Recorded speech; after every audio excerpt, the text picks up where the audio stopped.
introduction to music, it was listening. My mom was, God bless her, she just passed away a couple of months ago. She was the music fountain in the family. She was not a musician. There were no musicians in my family. I don't know about it. She was the person that put me in first contact with music when I was just a baby. I remember we were living in Florida, and she liked the Brubeck Quartet. Did Take Five, you know, and that was some of the first music that I heard. Was Joe Morello was playing drums. I didn't know at the time, I was just a kid. And she listened to Elvis, the Everly Brothers, people like that, when I was growing up. And the Supremes. Probably mostly radio stuff. She didn't have a lot of records, but it was mostly radio stuff. And that was my first music. She brought music into my life, my mom, Ramona. Well, my first contact with drums, it was one of those really, I was just a kid, maybe 5 or 6 possibly, and it wasn't a real kid. It was one of those stupid made-up kits that made out of cardboard, you know, and had like a palm tree on the front, you know, that you'd see in all the toy magazines. And it didn't last very long. I destroyed it, you know, straight away, and I'd been banging around on pots before that. And then there was a long period of time, well, in my mind back then, you know, a year was forever. Now it's like 30 seconds, you know. But as time went by, that was my first time that I had any kind of thing with actual drums. I didn't even have real sticks. It was just little baby sticks that came with that kit. And it wasn't until years later that I actually got a snare drum and a book of rudiments, you know, and some real sticks, and started messing around. That was way later on. That was probably when I was 11 or 12. Well, the first time that I got together with so-called musicians was at that time when I was 13, maybe 12 or 13, playing with guys that I went to school with, you know.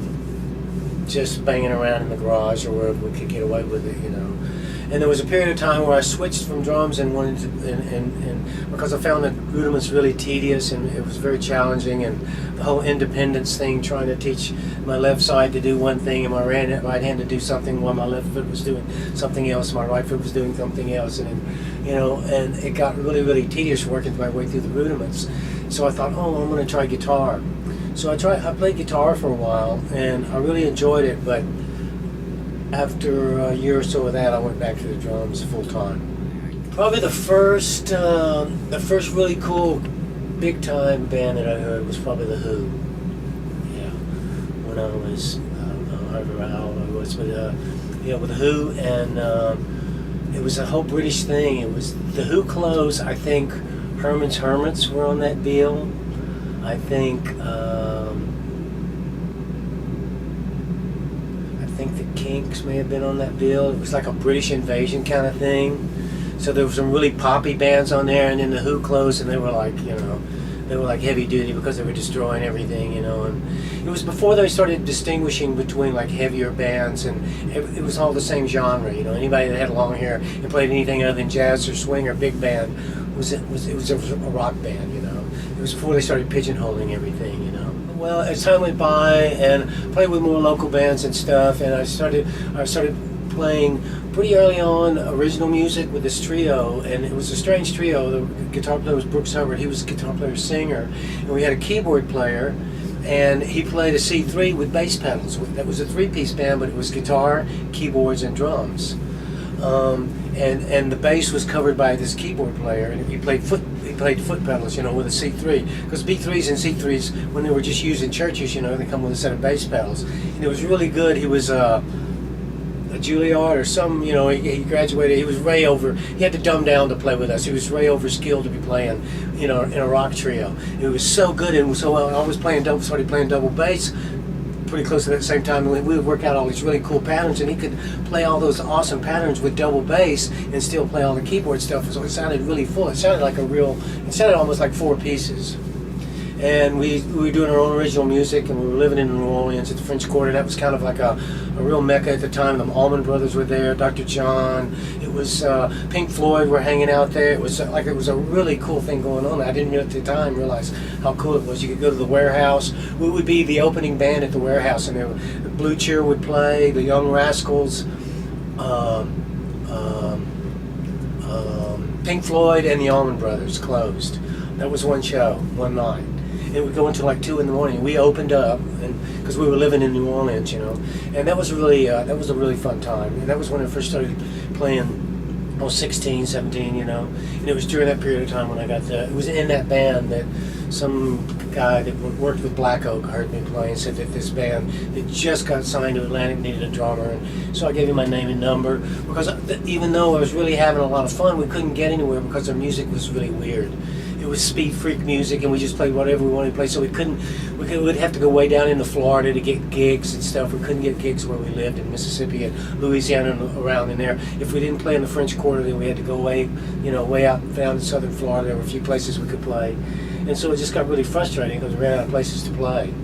And so I was really happy musically, but this guy said, yeah, this band, so Black Oak, I'd never heard of them. No one had really at that time, but I gave my name, and a few weeks later I phoned, and I flew to Memphis, auditioned, and got the gig, and it was downhill from there for about 5.5 years. You were around, kind of. I went through some, unsavory dealings with management that was involved with that band, and got tied up, and it was my bad, really, because I was using it as a stepping stone, to get known, and so I paid a real high price for that. Got tired, even though I was an equal owner and everything, and it was a very successful band. I didn't care about any of that. I just wanted to play with people that I wanted to play with, and I was very unhappy, and I tried to leave once, and they threatened to break my arms, and not the guys in the band, but this manager guy. He said, if you don't play here, you're not going to play anywhere. And it scared the hell out of me, because I'd never, I was still really young at that time, I started with him when I was 17 and a half, just shy of my 18th birthday. So I didn't really know that it was that way. It's really not that way, but, when if you're not happy, people say, oh, well, thanks, go be on your way. But no, it wasn't that way there. And then from that, I went through a little over a year with lawsuits. And the first gig that I got after that was when I went to Chicago and put this little band together called the Thumbs. It was a really cool band, but I couldn't sign anything because I was tied up. Capitol Records offered us a really good deal. Rupert Perry came out and heard the band, but they wanted me to sign a key member clause, and I couldn't do that because of what I was tied up in illegally. Anyway, long story short, and that went on for about a year and a half, and I learned a lot about the legal system and stuff like that, lawyers and the whole thing. And that was the last manager I'd ever had. It was toward the end of that period I got a call from David Hemmings, not the actor, but a British manager, who I'd met when I was with Black Oak, and the first tour that I did, we were supporting Black Sabbath in Europe, and David Hemmings was the band's luggage guy. He carried their bags. I met him on an elevator with Ozzy and Tony Iommi. The first people when I got to we were playing the Apollo in Glasgow, and we were supporting Black Sabbath. It was the first time Black Oak had toured out of America. I'm trying to condense this. Anyway, he worked for them as carrying their luggage. He was a luggage guy. Well, in the interim, through all those years, he started Anaconda Management and was managing Judas Priest, Pat Travers, and a couple of other bands, along with his partner Dawson was his name. Well, from that contact with David Hemmings then, and Pat Travers had heard me play, so Black Oak supported Emerson, Lake and Palmer, and not Toronto. Where was Pat from? He was from somewhere in Canada, and Pat was at that gig and heard me play, and then Pat mentioned my name, and David Hemmings. David Hemmings was then his manager. David Hemmings gets in touch with me, and I flew to New York, and got together, and we jammed out, and boom, started with Travers, and that went for, I don't know, 4 years maybe. Pat through some pretty good, and he was right on the precipice of getting really big, and people were doing things they shouldn't have been doing, including Mr. Hemmings, and you couldn't sit down with anyone and have any kind of really constructive business meeting about going on and taking the next step. So I left, and Pat Thrall left at the same time. And from that, I moved to England. I lived in England for about 1.5 years, 2 years, and that's when I started working with Gary Moore. That's when I met Randy. Randy had just come over and just started working with Ozzy. I was working with Gary, who was signed to Jet. That was the same label that Ozzy was signed to. That was owned by Don Arden, who, God rest his soul, is gone now, Sharon Osbourne's father. And so that's how it all came. And I was rehearsing with Gary and working with Gary when Bob Daisley and Randy came to a rehearsal, because Randy wanted to meet Gary. He was a huge Gary Moore fan, and that's when I met Randy, when he first came to England. I was living there at the time. Same time period that John Bonham passed away. So during that same time period. And went through that, did a couple records with Gary, a couple of tours with Gary, and then was living in England, and I got hooked up, and I remember Don Arden called me to his office and playing something for me. He said, listen to this, Tom, I want to know if you could put some drums on this for me. And I said, sure, Don, what is it? And he played it, and it was outtakes from Blizzard and Diary of a Madman, the sessions. And I'm listening to it, and I'm thinking, I listened to it in headphones, and I'm thinking, he said, he wanted me to put overdub the drums on it. And I said, well, why, Don, would you want me to do that? I said, that sounds really good, you don't want to mess with that. He said, well, do you think I could play it better? And I said, what, you mean just from a drummer's point of view? I said, well, I'd like to think I could do it better, but it's not going to make that music any better. That's really special, some serious stuff that's going on there. I didn't know what I was really listening to, you know. Well, it ended up being those two albums. And he was trying then, they were trying then, to get the drums and the bass off of those records then before they were even really officially released. Sharon at that time just worked in the office at Jet for her father. And I remember meeting her at a party at Rod McSween's, who's an agent. You know Rod. Mm-hmm. You know all these people. And when I was living in England, Rod was working for the agency that he now owned, that Don Arden owned. He now owns it, but it was all kind of connected together, and just small, same names are still in the business. Very few of them, you know. And then from Ozzy, it went until Randy was killed in the crash, you know, and I was there and trying to audition and find guitar players. And Brad Gillis, through my connection with Pat Thrall, hooked me up with Brad Gillis. He came out and he was good enough to play all the parts and willing to faithfully replicate Randy's parts. So he, you know, kind of saw us through that first, you know, transition, because Sharon wanted to try to maintain some momentum, you know, that was important. We had Madison Square Garden coming up, some big gigs. And Bernie Tormé came in originally. And poor guy, there was so much pressure on him, and he was just a nervous wreck. We did Madison Square Garden with Bernie, and I felt so sorry for him, because it was just too much too soon, you know, too much information and too big a field, unfillable shoes. I believe some people are just, they're not, you know, people aren't just interchangeable, especially from an artistic point of view. And Randy happened to be one of those, you know. But it was through that time when Randy was killed, and I was trying to find a replacement, you know, and found through that, after Brad fulfilled those touring commitments, and we were full-time trying to find a guitar player, and that's when I ran across Jay Ely in L.A., flew out and auditioned him, and he got the gig. You know, it was with him. George Lynch's name was on the, you know, was on the top 2 or 3 of that list, you know, and Jake got the gig, and then Ozzy was going through some throes, you know, he's trying to get off the booze, and from that transition I went from that to Whitesnake.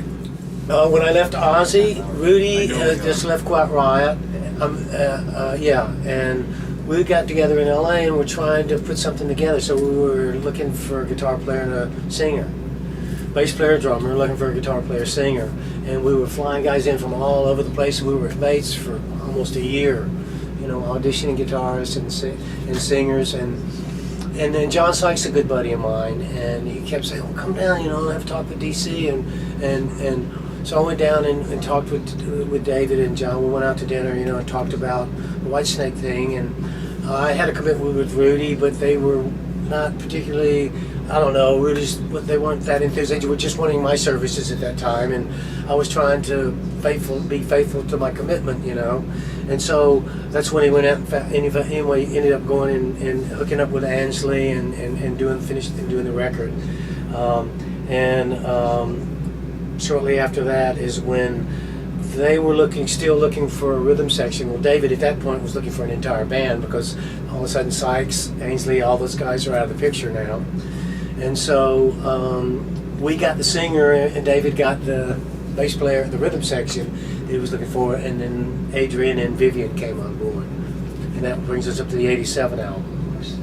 And of course then it was the MTV, and there were so many things that were dovetailing. You were there in that period. There were so many things that were responsible for the hugeness of that 87 record. Apart from the fact that it's an iconic album, it just kind of dovetailed with an era of MTV and huge, massive. The charts were dominated by all rock bands. It wasn't rap or it was all, look at the top 5, Aerosmith would be there, Whitesnake, a couple of other bands would be there, Rage Against the Machine. It was just really amazing. AC/DC, it was amazing what the charts were filled with at the time. The top 10.